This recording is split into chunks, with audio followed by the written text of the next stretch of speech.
l'a tué. Tiens le coup, mon vieux. Bonjour tout le monde. Bonjour messieurs. Bonjour Salut. tout le monde. Alors, je vous laisse vous présenter, qu'on sache un petit peu à qui on a affaire. D'abord, merci de nous avoir rejoints, de nous avoir accordé quelques minutes pour un peu faire connaissance et un peu parler de ce qui nous préoccupe tous, pour lequel on est tous fans, le monde de Battlefield. Le monde de Battlefield. Le monde de Battlefield, alors... On vient pas parler de World of Warcraft ici? Non, je crois pas. Peut-être de Call of Duty, mais ça, on en a parlé un peu tout à l'heure. Celui-là. Super, ravi de vous accueillir en tous les cas, soyez les bienvenus parmi nous. Merci. C'est Merci, avec beaucoup de plaisir qu'on peut discuter avec un peu monsieur tout le monde, le joueur lambda, le joueur entre guillemets amateur que l'on appelle dans notre jargon le fameux joueur FFA et la fameuse élite sportive. donc allez-y, parce que si je dois lire les pseudos ça m'a l'air Voilà. un peu compliqué. On va se présenter dans l'ordre du TS. Donc Ok. je vais commencer par moi. D'accord. Dis-le que t'avais envie de commencer. C'est ça, il a envie de parler. Bon, vous battez C'est pas, ça. il y a de la place, on a tout le temps pour ça. Déjà soyez contents que je vous présente pas. D'accord. Donc, alors moi c'est donc Yaourt, ce joueur pour la team Asus Republic of Gamers. D'accord. Donc voilà, donc je suis sur l'e-sport depuis un certain temps déjà, pas forcément sur BF puisqu'avant j'étais joueur assez top Desserto sur Call of justement. Ok. Donc j'ai changé, bon Call of ça va 2 minutes. Ok, c'est ce que Et puis, c'est un avis voilà. général apparemment. Ouais mais voilà parce que l'e-sport sur Call of sur Black Ops 2 c'était pas ça. C'était Du pas coup, ça. Voilà. Voilà, donc j'ai joué pour des équipes comme FWS, GIFR, j'ai sub pour plusieurs teams européennes comme A-Ballers, Lunatic, donc des équipes assez connues de la scène. Et donc actuellement chez Republic of Gamers. Ok. Tu as quel âge sans indiscrétion? Alors j'ai 18 ans. 18 ans. Alors Battlefield 3, puisque c'est quand même ça qui nous préoccupe aujourd'hui, avant même l'arrivée encore de Battlefield 4. D'un point de vue général, maintenant, je suppose que tu as joué à Battlefield 3 de la naissance jusqu'à aujourd'hui. Beaucoup, oui. Beaucoup. Et qu'est-ce que, d'un point de vue général, globalement, tu en penses quoi avec un peu de recul? Étant donné que c'est mon premier BF, j'avais rapidement joué à BF2 mais sans plus, donc moi je suis assez content du jeu, même si Headglitch, certains bugs liés au netcode etc sont un peu à déplorer en termes de match e-sport. Pour moi le jeu est quand même une assez bonne réussite et j'espère que DICE a su savoir et voir les erreurs qu'ils ont fait par rapport au retour de la communauté pour nous pondre un BF4 entre parenthèses BF 3.5 vraiment énorme et avec un règlement de tous les problèmes qu'on a pu rapporter. D'accord. Ton collègue qui est avec toi? Alors bah moi donc c'est QZ, actuel leader de la team BF3 Asus Republic of Gamers. D'accord. Voilà, bon, j'ai 27 ans. 27 ans. Exactement. Donc j'ai commencé pareil l'e-sport sur Battlefield 3 quasiment la première année. Hein. J'ai suivi depuis la bêta de BF3. D'accord. Voilà, j'ai pu faire pas mal de tours. J'ai participé notamment à la Cup 2012. Ok. Bon, c'était avec la première team Republic of Gamers pour ma part, qui a pas eu les résultats escomptés, mais bon, on a fait avec. Et puis voilà, ça m'a permis de prendre vraiment un premier aperçu du monde e-sport que je ne connaissais pas. D'accord, ça nous intéresse. Voilà, donc en plus j'étais un joueur FFA fanboy, comment dire, Call of Duty Modern Warfare 2. Oui. Et puis voilà, Battlefield, c'est vrai que ça m'a un peu plus intéressé dans le concept de la stratégie, plus que Call of Duty qui est porté arcade. Et voilà, donc là j'attends de BF4 une réelle motivation de la communauté e-sportive. On n'a pas trop vu sur BF3. Qu'est-ce que vous appelez, pour un peu démystifier sans vouloir t'interrompre, Dis-moi. qu'est-ce qui, pour démystifier un peu pour monsieur tout le monde, parce que bon, entre le joueur qui débarque et qui vient d'acheter son jeu, entre Oui. celui qui joue depuis quelques mois dans ce monde entre guillemets FFA, c'est-à-dire le monde amateur pour monsieur tout le monde, et puis cette fameuse élite sportive que l'on appelle ESL, expliquez-nous un peu pour vous qui êtes de l'autre côté du décor, dans ce monde ESL qui est un peu fermé, un peu compliqué pour monsieur tout le monde, Oui. c'est quoi la différence? Fondamentalement. différence entre quoi et quoi? Qu'est-ce que vous cherchez Précisément. Qu'est-ce que vous cherchez dans le monde de l'élite sportive que vous ne trouvez pas dans le jeu en réseau en général? La compétition. La compétition, c'est-à-dire quoi? Le gain, les Ah non. cadeaux, Étant donné que quand on parle de Battlefield et d'e-sport, on peut pas se mettre à la compétition sur BF dans un but de gagner quelque chose. D'accord. Contrairement à un joueur qui, par exemple de Dota, un très bon joueur de Dota va passer sur League of Legends, ça va être les trois quarts du temps purement par but lucratif. Vous savez qu'on sait qu'on gagne énormément sa vie avec League of Legends. Mhm. D'accord. Alors, Donc c'est quoi? Le sport, l'aventure, le fait Donc, de c'est briller, surtout d'apprendre Peu une technique? d'adrénaline. c'est tout un ensemble, c'est la compétition, c'est une amélioration de son niveau de jeu constant. On voit dès qu'on commence l'e-sport une grosse amélioration. Qu'on Pourquoi? soit en versus sur SL ou en match de team. Qu'est-ce qui fait ça? C'est quoi l'ouverture d'esprit des équipes qui vous accueillent? Il y a un partage, il y a une espèce de réseau, de communication entre les joueurs ESL qui À existe bas vraiment niveau. ou pas? À bas niveau, oui, quand même. Les équipes échangent, et ça échange surtout inter-team sur des expériences, des positions, etc. pour un vrai débutant. Et pour des joueurs un peu plus confirmés e-sport qui vont par exemple rentrer dans une nouvelle équipe, l'équipe en elle-même apporte un team play et tout un ensemble de choses qu'on n'a pas en public. Vraiment un esprit d'équipe qui permet de s'améliorer. Donc vous pensez sérieusement que, parce que bon, il y a quand même pas mal de teams qui se targuent aujourd'hui de dire ouais, ici on se prend pas la tête, il y a quand même des équipes qui s'entraînent sérieusement et qui vont pas forcément vers l'e-sport et qui sont quand même une bande de potes raisonnables et qui s'entendent bien, des gens qui ont entre 15 et 77 ans, je dirais entre guillemets, et qui font ça aussi tous les jours et qui vont pas forcément pour l'e-sport. Donc effectivement, si je comprends bien, il y a quand même cet esprit quand même compétitif Bien sûr. qui aspire quand même à participer à des événements, parce que l'ESL c'est quand même ça, Oui, c'est bien pas sûr. juste une partie pour améliorer son niveau, c'est quand Non, même non. dans l'esprit de participer à des compétitions. Enfin, on espère tous que sur BF4, la compétition sera présente avec de nombreuses LAN et vraiment faire vivre e-sport, un vrai e-sport. comme on peut C'est une trouver. belle transition, puisque tu parles de BF4 justement, avec ce qu'on en a déjà vu aujourd'hui, ce que la plupart des sites communautaires ou des sites web en général, YouTube et consorts diffusent. Votre avis, qu'est-ce que vous en attendez? Qu'est-ce que vous en pensez?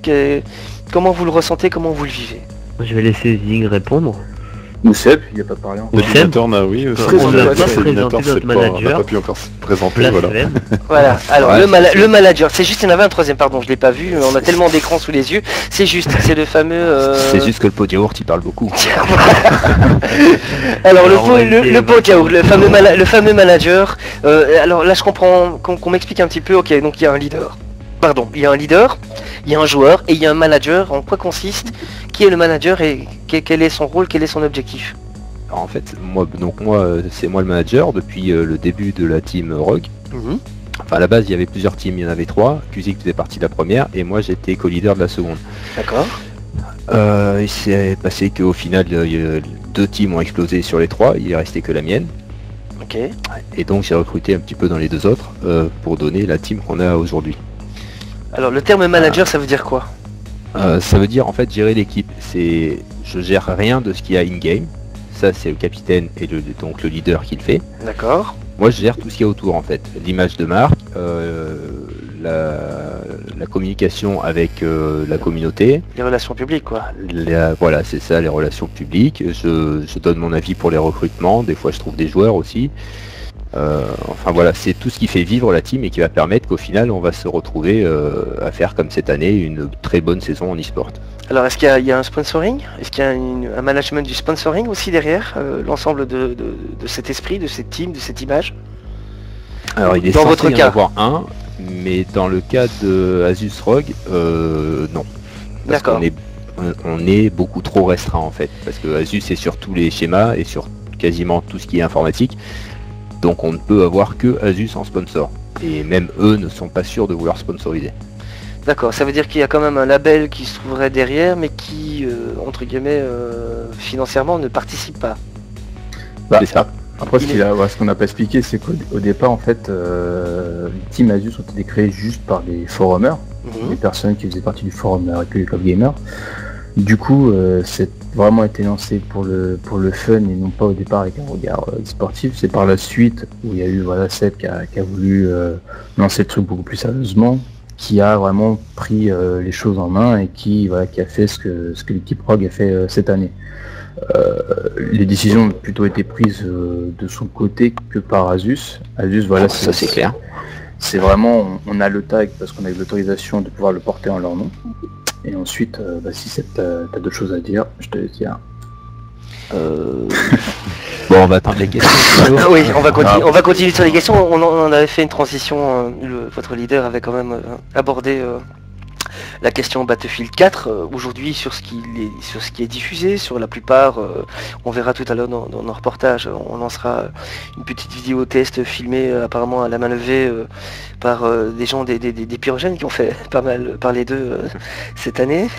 À la Gamescom où ils ont fait un test un peu sur le BF4, et bon, la plupart des youtubeurs ou des joueurs un peu dignes de ce nom, ou en tout cas connus dans le monde de Battlefield, ils vont tous de leurs commentaires. Et moi ce qui m'intéresserait c'est d'avoir le vôtre. Qu'est-ce que vous en attendez? Qu'est-ce que vous en pensez aujourd'hui? Est-ce que vous avez essayé la version alpha comme moi j'ai eu la chance de le faire à la création de la communauté Team Senko? Non, on n'a pas eu la chance. Vous n'avez pas eu la chance de le faire? Ou sinon sur ce que vous en avez vu, sur peut-être des gens que vous connaissez qui l'ont eu ou qui ont eu l'occasion d'aller à la Gamescom ou dans un salon X ou Y. Qu'est-ce que vous en pensez aujourd'hui? Qu'est-ce que vous en attendez surtout? Et derrière ça, quels sont vos objectifs en tant qu'élite sportive? Alors, moi personnellement, j'ai pas trop regardé BF4. J'ai regardé vraiment au début. J'ai vu que ça serait, donc comme je l'appelle, un BF 3.5. Tu dis ça de façon péjorative?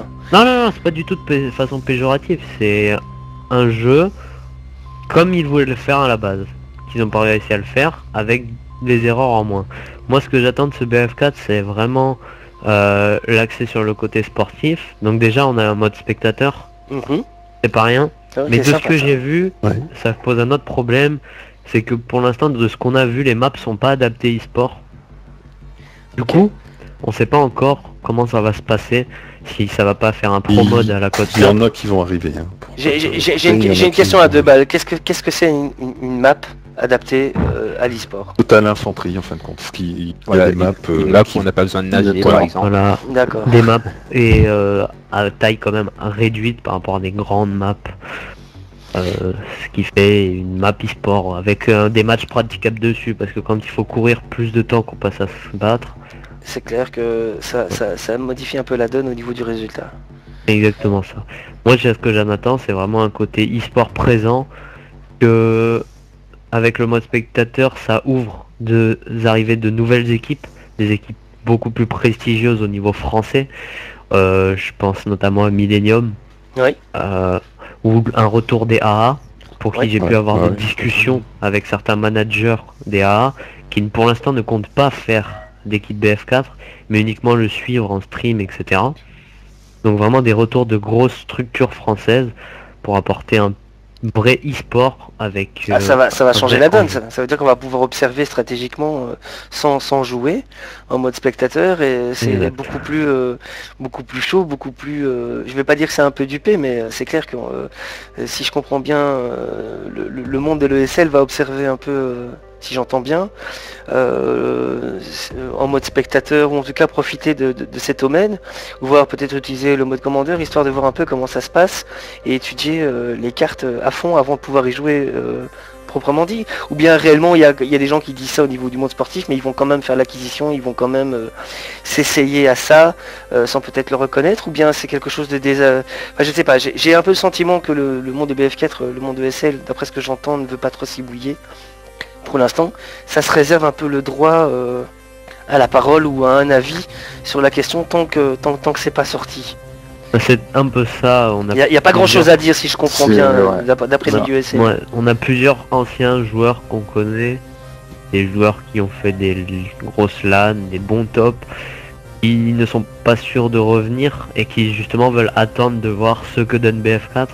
Et effectivement, le mode spectateur, les vidéos par les youtubeurs, va permettre de donner quand même une bonne vision globale du jeu et savoir à quoi s'attendre.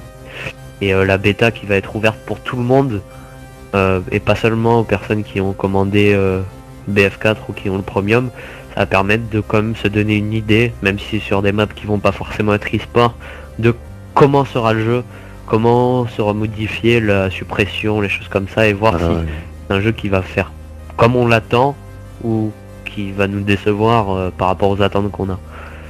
Par rapport à ce qui se publie là, en ce moment, parce qu'on va pas se leurrer, YouTube est un des plus grands médias entre guillemets européens, en tout cas pour le continent européen.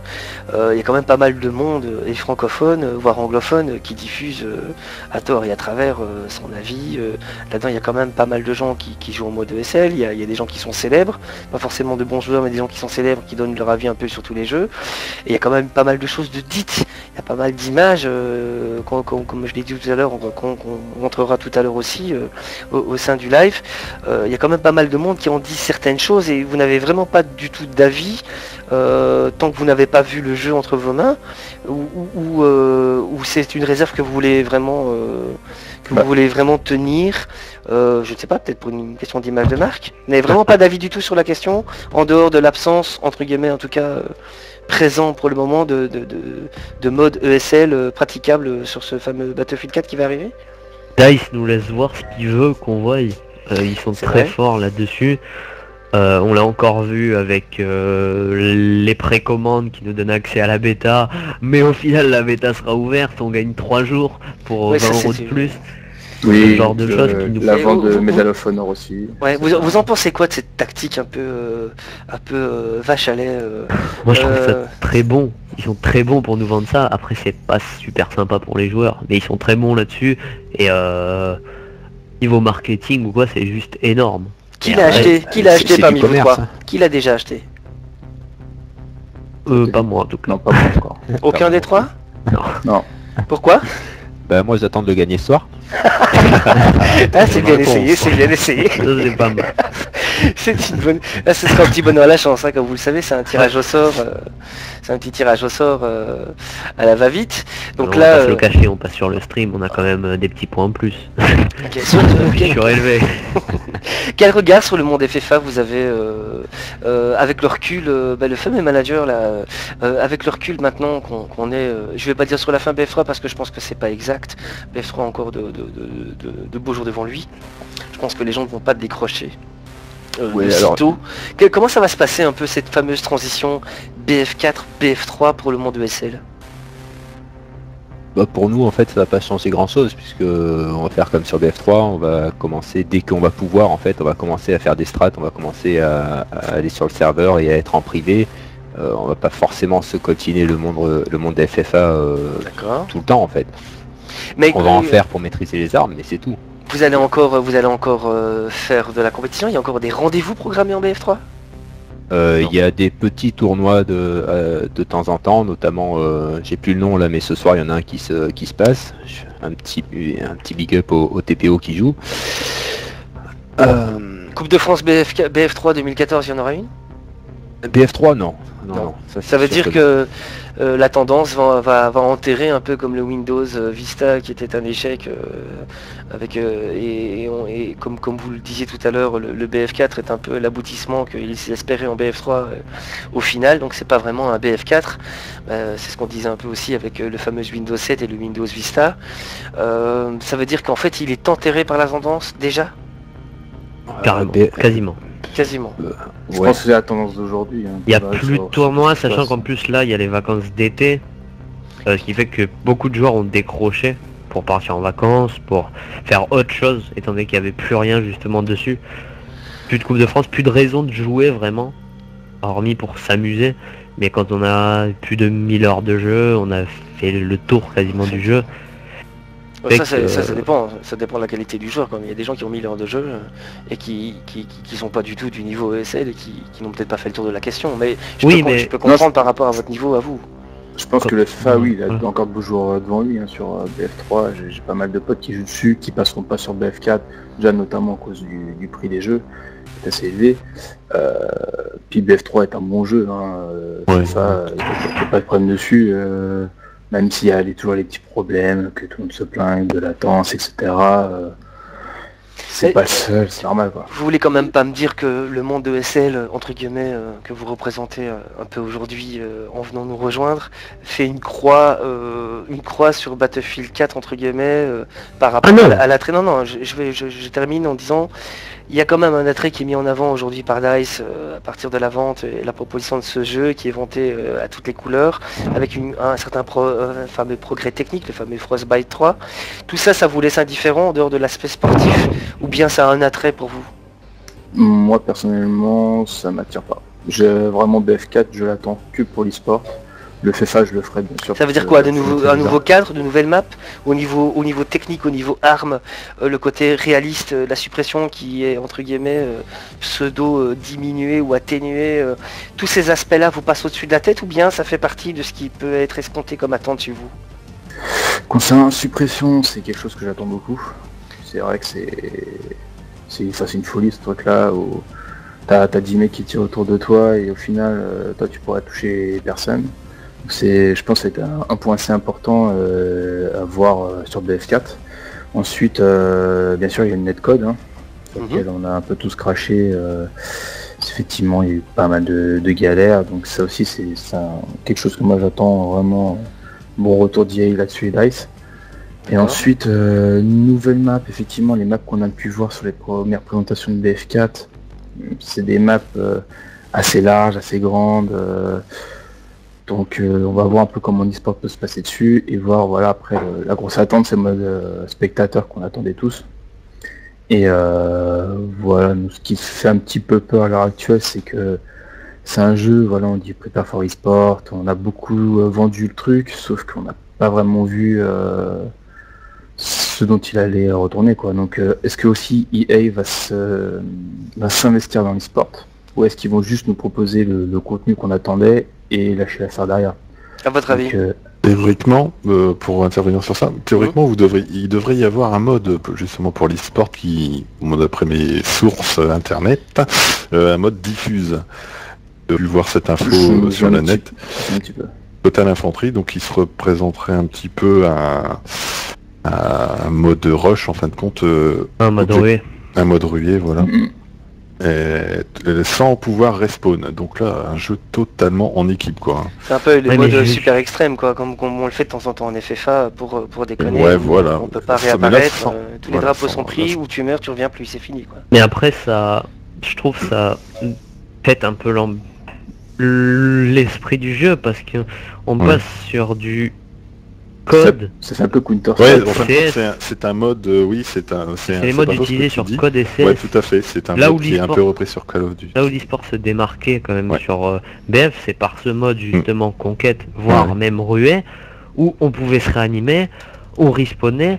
Certes, en ruée, on pouvait respawn un nombre de fois limité, mais il y avait quand même du respawn, du fait de venir, et ça portait le jeu lui-même intéressant, parce que BF est un jeu teamplay.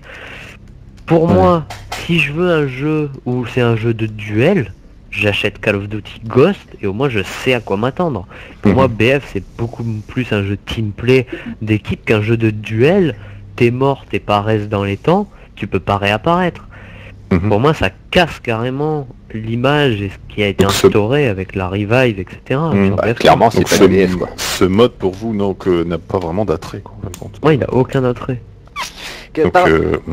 Par rapport au monde du média qui entoure et qui commente les événements, comment vous faites un peu pour... ça veut dire qu'au niveau web, le monde de l'ESL ou d'un joueur sportif, c'est quoi? C'est uniquement le site web ESL, ou comment il fonctionne? Comment il va chercher l'information? Comment vous êtes arrivé ici aujourd'hui? Moi, je suis arrivé ici aujourd'hui. Alors moi, personnellement, c'est grâce au Battlelog. Donc j'ai vu l'annonce, donc j'ai lu Battlefield France, j'avais juste entendu parler du site mais je n'étais jamais venu à aucun événement. Donc je suis venu, j'ai parlé avec un admin, donc avec Yoav du staff de Battlefield France. Et de fil en aiguille, on en est arrivé à conclure qu'on pouvait venir parler de plusieurs sujets, que certains joueurs, que la majorité des joueurs présents ici aujourd'hui sur vos serveurs de jeu et sur le stream et pour la soirée ne connaissent peut-être pas, puisque la majorité sont des joueurs FFA. Et c'est comme ça que moi je me suis retrouvé ici. Et donc j'ai demandé à mes coéquipiers de venir pour donner des avis qui peuvent être similaires dans l'idée au mien, mais avec des argumentations différentes, puisqu'on attend, même au sein d'une même équipe, on n'attend pas tous la même chose de BF. On voit pas tous la même chose le jeu. D'accord, donc c'est quoi l'événement, la curiosité pour pouvoir un peu s'exprimer et poser quelque part verbalement aux yeux de tous ce qu'on en pense ou ce qu'on en espère pour provoquer un débat. C'est ça. C'est ça vraiment qui a attiré votre Ah, venue et aujourd'hui, pour moi, il y a vraiment une deuxième montrer aux gens que leur faire connaître un milieu qu'ils connaissent peut-être pas, sachant que par la suite, je sais pas si on t'a mis au courant, on va faire venir des joueurs FFA et certains joueurs Webspell qui vont venir parler d'attendre chacun de BF4. Oui, tout à fait, mais on est ouvert à ça, l'antenne voilà. elle est faite pour ça, c'est pas juste pour parler de dire qu'il y a autant de monde Oui, sur voilà. le site ou ceci. Le Et donc, but c'est du jeu, vraiment c'est d'en pour, parler, quoi. C'est vraiment un tournant en ce moment, la fin, Voilà. entre guillemets, BF3 et l'arrivée BF4. Et puis, je saisis un peu la transition sur le fait aussi que il est clair que, d'après nous, en tout cas, ce qu'on peut en voir de l'extérieur, il y a le monde ESL, il y a le monde FFA. Entre les deux, il y a un fossé, il y a une espèce de choses complexes au monde sportif, une espèce de réserve, un peu comme l'acteur qui débute, qui en chie tellement pour réussir que quand il y arrive, il parle plus à personne. Et que chacun doit un peu manger de la vache enragée pour y arriver. On a un peu le sentiment que le monde ESL c'est aussi ça, qu'il n'y a pas vraiment un partage ou il n'y a pas une espèce de facilité ou de communication qui attire le monde, qui attire dans le monde de l'ESL, excepté l'ambition de la compétition. C'est quand même, d'après ce qu'on peut noter, pour la plupart des gens, un monde fermé à l'extérieur. En tout cas c'est le sentiment que ça donne en tout cas dans l'actualité de BF3 et que sur la plupart des sites web on se retrouve soit avec des simples forums team et voilà, c'est une des raisons pour laquelle nous, on a créé Team 5 qui est un espace communautaire, c'est pas une team, c'est des pages web qui ne sont pas spécialement vouées comme un média uniquement sur la presse ou sur l'actualité, un peu comme le fait Battlefield-France, notre partenaire. C'est vraiment un espace où des gens peuvent parler, où de bons joueurs peuvent échanger avec des système de management, avec quelque chose qui est un peu plus efficace et efficient que le battle log qui vous limite à 100 personnes, à 100 amis, à 100 contacts. Donc on a mis au point toute une série de petits plugins et logiciels entre guillemets qui fait que aujourd'hui on a bien vu qu'en créant Team 5 on s'est pris 200 membres en moins de 4 mois, tous des gens qui parlent français, qui sont même anglais, puisqu'il y en a qui sont polyglottes parmi nous, et qui partagent, qui sont pas fermés et qui disent pas ouais écoute t'es un con, t'es un noob, qui sont grossiers, qui sont fermés, qui n'expliquent rien aux gens, qui les trollent. Il y a vraiment un monde où il y a un bonhomme de 30 ans qui achète le jeu, qui s'adonne à ça, tout d'un coup il devient un peu addict, il mord au truc, ça lui plaît, et quand il cherche un peu à avoir des informations, il se fait renvoyer à la barre. Soit il doit rentrer dans une team et se plier à une espèce de pseudo doctrine qui va le faire obéir au doigt et à l'œil au nom d'une pseudo, je sais pas moi, image d'une team. Soit il arrive dans ESL où c'est hyper compliqué, il faut télécharger des tas de logiciels, il faut parler anglais, on s'y retrouve pas, c'est pas clair, quand il parle à un mec on l'envoie à la gare. Donc il y a quand même un fossé entre les deux. Et, oui, tout à fait. Je sais pas ce que vous en pensez, mais c'est vrai que sur le web, c'est une des raisons pour laquelle, entre guillemets, moi j'avais créé Team 5, enfin j'ai créé Team 5 et où j'ai envie d'ouvrir ça en disant tiens, si on peut avoir des gens tels que vous, des gens qui jouent dans l'élite sportive, on sait bien que les gens c'est pas le niveau, on sait bien qu'ils aiment pas jouer en FFA, on sait bien toute une série de choses, mais entre rien du tout, un team de forum et le SL, il y a quand même un truc qui manque. Et moi par exemple, j'ai voulu combler ça par ça, et on est ouvert à ce que des gens comme vous viennent s'inscrire dans des communautés telles que Team 5, viennent créer leur rubrique ESL, viennent traduire à leur façon leur message, viennent expliquer, partager et faire évoluer faire évoluer ce monde. Faire évoluer l'e-sport. Hein. Oui, non mais tout à fait. Je sais pas, qu'est-ce que vous en pensez vous? Est-ce que vous connaissez déjà la démarche avec Team 5 ou vous l'avez découvert Alors moi je ne connaissais pas du tout votre Team 5. Mais justement à ce sujet, il y a notre manager qui est attaché au fait d'aider des teams à se lancer dans l'e-sport. La dernière chose en date pour ma part, c'est que la team donc MSI, donc la team de leurs revendeurs, donc qui a voulu se mettre dans l'e-sport, donc on a joué avec eux. Oui. Donc on les a, Vous les avez attirés. sans vouloir être... non, mais sans vouloir les dénigrer au camp, on Leur leur a a roulé vraiment roulé dessus. Mais Ils ont étant apprécié. donné que je les sentais motivés, moi personnellement, je leur ai montré ma vidéo du match, je leur ai dit regardez mes positions, regardez comment je joue, regardez notre communication, et essayez d'un peu reproduire. On les a rejoués le lendemain, et il y avait déjà une nette amélioration, parce que c'est moi quelque chose qui me tient à cœur, c'est faire aujourd'hui que les gens s'intéressent à l'e-sport et faire que les joueurs que je sens motivés, ils me demandent, je suis toujours prêt à les aider. Mais il faut vraiment que je sente que le joueur soit motivé et qu'évidemment, il faut que les gens aussi comprennent que faut pas être lourd. Je veux dire, les joueurs ESL, on veut bien aider les joueurs à se développer, à devenir meilleurs, mais il y en a certains qui, voilà, qui tout le temps posent des questions, etc. Au bout d'un moment, quand on se fait spammer, forcément on en C'est a clair, marre c'est et on clair. se renferme. Et pourquoi ne pas avoir créé, puisque voilà, moi je m'adresse là au manager. Le manager il veille à une image de marque, il veille à un côté relationnel, il veille à entreprendre des démarches, des contacts et ce genre de choses. Vous avez votre communauté, vos propres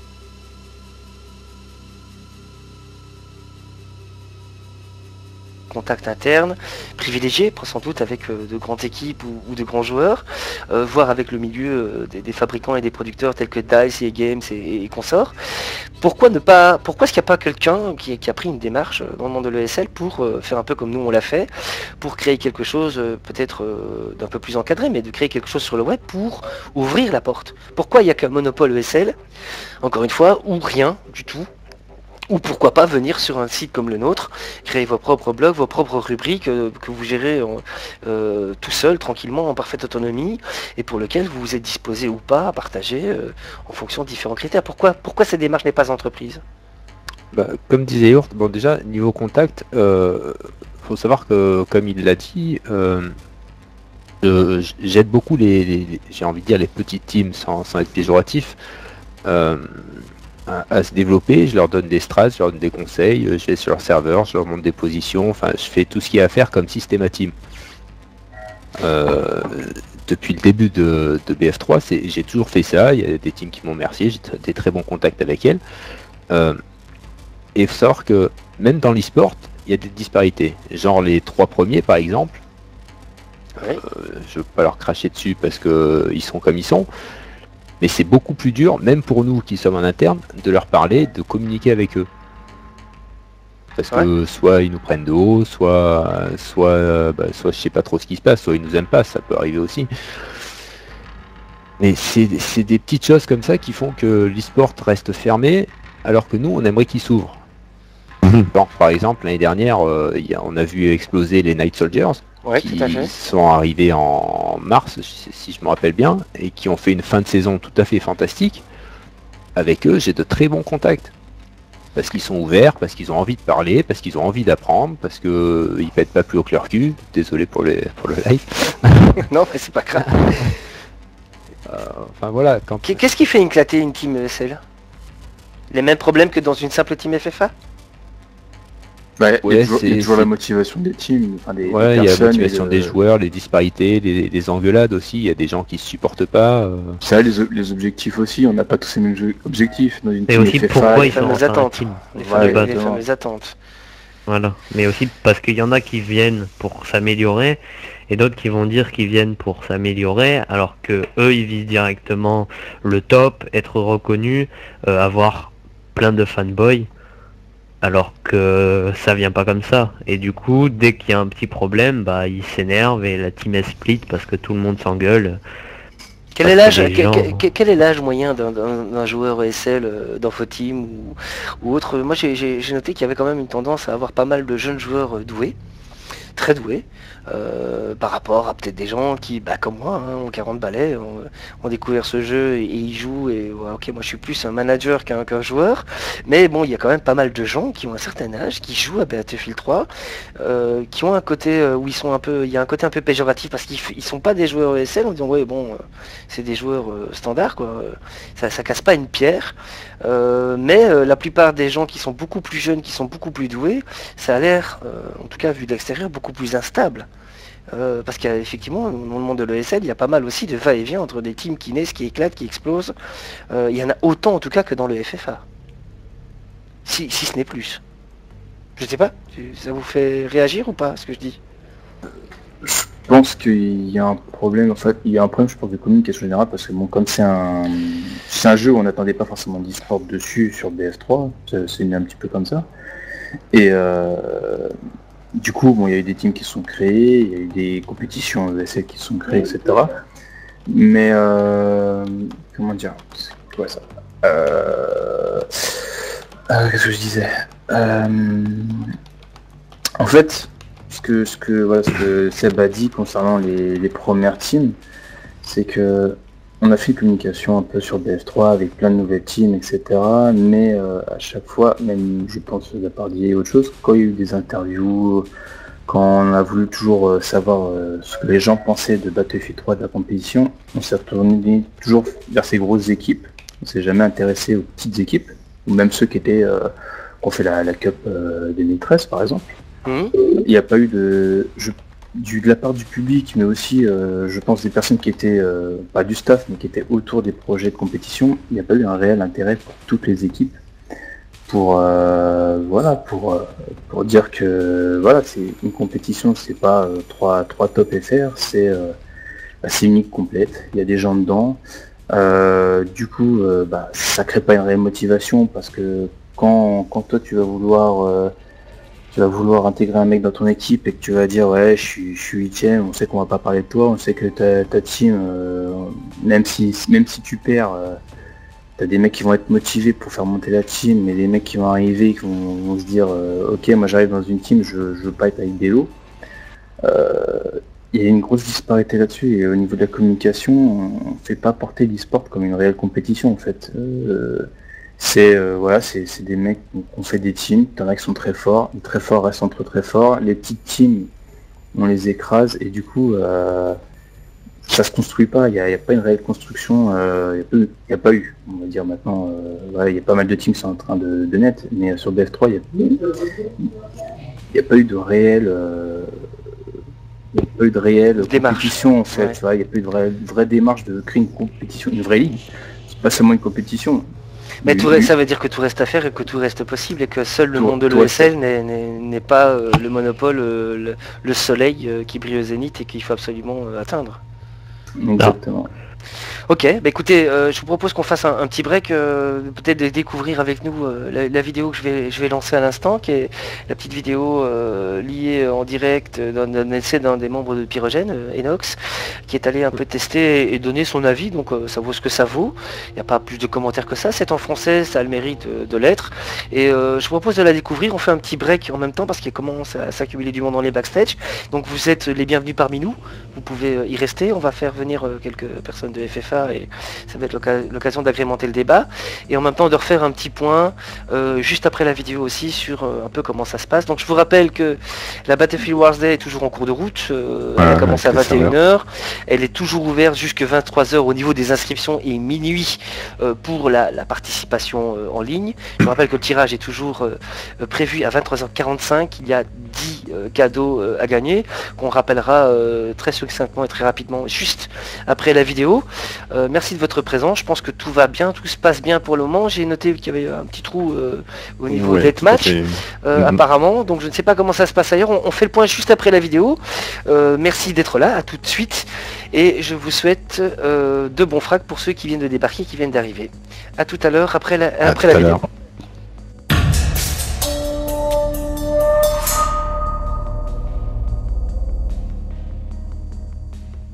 Peggy 18. Et yo tout le monde, c'est Enoch, j'espère que vous allez bien, moi ça va super depuis mon tour de la Gamescom. On se retrouve pour une vidéo sur un gameplay exclusif de Battlefield 4 sur la map Paracel Storm, sur un tout nouveau mode de jeu qui s'appelle Oblitération, ou Obliteration si vous voulez un petit accent anglish. C'est un mode de jeu tout nouveau où si vous voulez vous allez vous balader sur la map. Il y a un moment, il y a une bombe qui va spawn un petit peu aléatoirement. Enfin, moi c'était mon avis, ça spawnait vraiment. D'un coup on aperçoit le new bomb has been, je sais plus, voilà, je sais pas parler anglais donc c'est pas la peine. Mais on voit la bombe qui apparaît à un endroit de la carte bien précis. Le but c'est d'aller la récupérer et d'aller la planter dans un relais ennemi. Donc les 3, il y en a 3 de chaque côté. Et le but, en tout cas, ce que moi j'ai compris, c'est de détruire les 3 ou d'en détruire le maximum durant la limite de temps. Donc après ça, je pense que ça sera paramétrable selon les serveurs. Donc voilà, une map qui est plutôt jolie, qui ressemble pour moi un petit peu dans le style de Wake Island, comme on avait sur BF2 et même sur BF3, sur celle qui a été remodelée, si on peut dire ça comme ça. Le gameplay, donc pour moi, BF4 c'est une sorte de BF3 où ils ont vraiment corrigé, si je peux dire, toutes les choses qui allaient pas forcément. Les graphismes bien sûr sont plus évolués. Moi ce qui m'a vraiment étonné, c'est la qualité sonore. On est vraiment à fond dedans. Enfin c'est l'immersion, voilà, c'est ce mot là que je cherchais, l'immersion sonore, l'immersion graphique qui fait qu'on est vraiment à fond dans le jeu. Et des nouveautés comme par exemple ce qu'ils ont présenté comme étant l'Evolution. C'est-à-dire la carte qui change. On va voir à un moment par exemple sur la carte tout le climat qui s'assombrit, les vagues, là la mer est toute calme, les vagues de 5 ou 10 mètres, un navire énorme qui va juste s'échouer sur la plage et qui change justement toute la map et notre façon de jouer, puisque les batailles navales qui prennent je trouve une ampleur bien plus importante que ce qu'on pouvait voir avant dans BF3. Il y a beaucoup plus de bateaux, beaucoup plus de possibilités. Et là on aperçoit, enfin c'est beaucoup, ça change notre façon de jouer, que si la mer est plate ou alors s'il y a des vagues de 10 mètres, on va pas forcément viser de la même façon. Et je trouve ça franchement très très bien pensé. On doit adapter notre gameplay à tout moment. Alors après je vous avoue, j'ai joué qu'une seule fois sur cette map dans ce mode là, donc je sais pas si la tempête est aléatoire ou si tout simplement ça apparaît. Je sais pas s'il y a des parties où ça apparaît pas par exemple, mais je pense pas, hein. Je pense que ça doit apparaître à un moment, par exemple à la moitié de la carte, la tempête commence à arriver et franchement c'est juste génial quoi. Niveau gameplay, donc j'ai trouvé que les armes étaient plus compliquées à utiliser. Par exemple là j'ai pris une M16, enfin je vous avoue que je suis arrivé sur le stand, j'ai juste eu le temps j'ai cliqué sur deploy et je me suis pas fait chier, voilà, j'étais avec la M16. Par rapport à BF3 on a quand même un petit peu plus de recul, donc il suffit pas de full et juste de gérer avec sa souris son recul. Là c'est vraiment, il faut gérer avec les clics et faut savoir gérer justement, savoir doser le nombre de balles par rapport à sa distance, à la distance où est l'ennemi en face. Donc ça je trouve ça vraiment très très bien, puisque des fois c'est vrai que c'était un peu facile avec BF3, que la personne soit à 10 ou à 100 mètres, on avait juste à full et à gérer un petit peu et ça passait. Là ça passera plus et j'espère qu'ils le changeront pas. Autre chose, la suppression elle a été diminuée, à savoir que à part les classes, la classe support, vraiment la suppression on la ressent plus tellement. Enfin je trouve ça vraiment mieux et ça évitera d'arriver à des endroits où on peut plus viser, on voit plus rien et j'espère vraiment qu'ils le laisseront comme ça.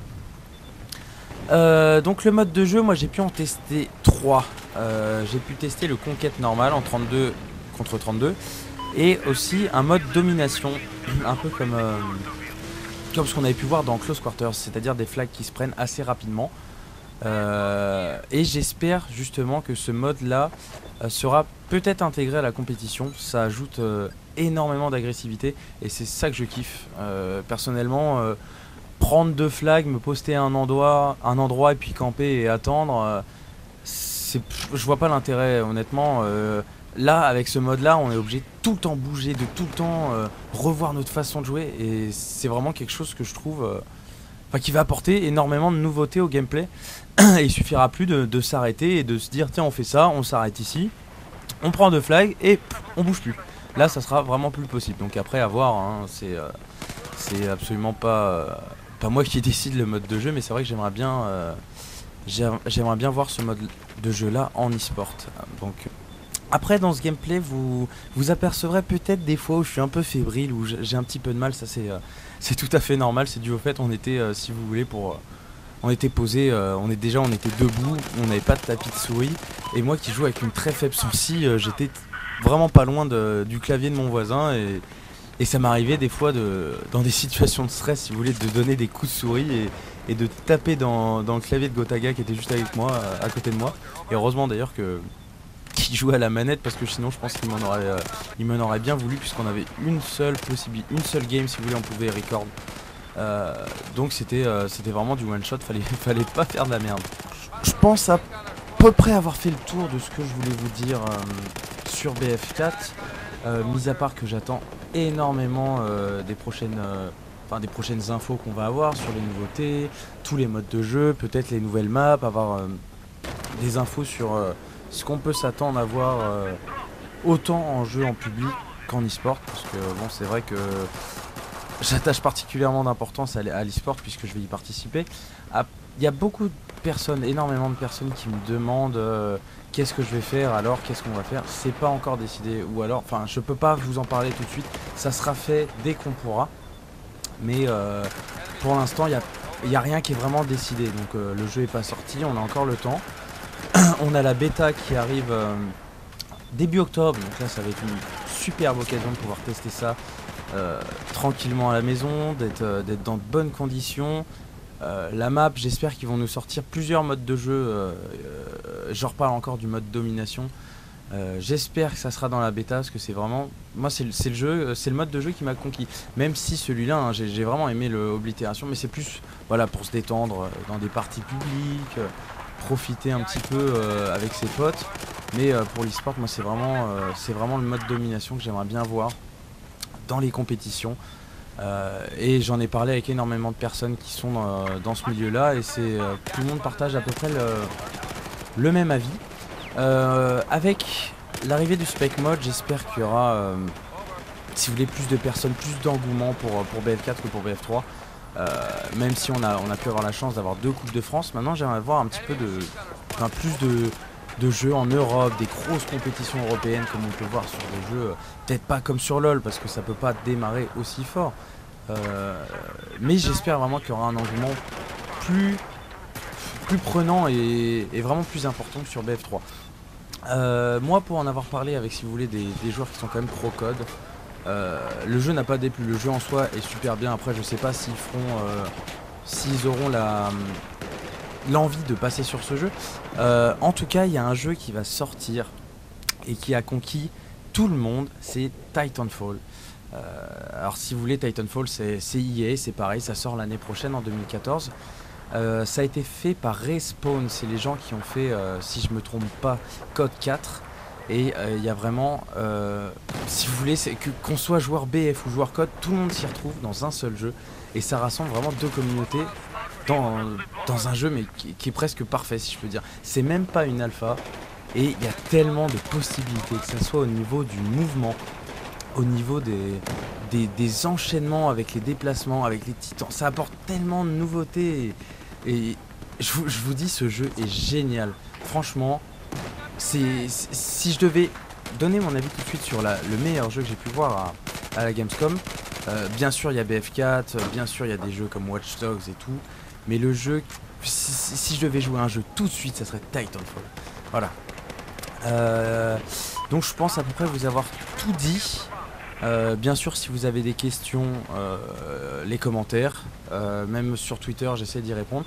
Il y a plusieurs vidéos qui vont apparaître dans les prochains jours sur d'autres jeux, à savoir The Crew, qui est un jeu de voiture développé par Ubisoft. Je la présenterai avec Cruxy. On a fait une vidéo ensemble aussi sur Assassin's Creed 4. Donc voilà, j'espère que vous apprécierez toutes ces vidéos un petit peu exclusives de la Gamescom, même s'il y a énormément de youtubeurs qui proposent, tous ceux qui sont venus à la Gamescom, bien sûr, on a tous les mêmes choses. C'était, si vous voulez, on pouvait capturer à chaque fois la même map, le même moment. Donc voilà, en tout cas, j'espère que vous aurez apprécié la vidéo. Et je vous dis à très bientôt, que ça soit sur BF3, sur d'autres jeux, et bientôt sur BF4. Allez, salut!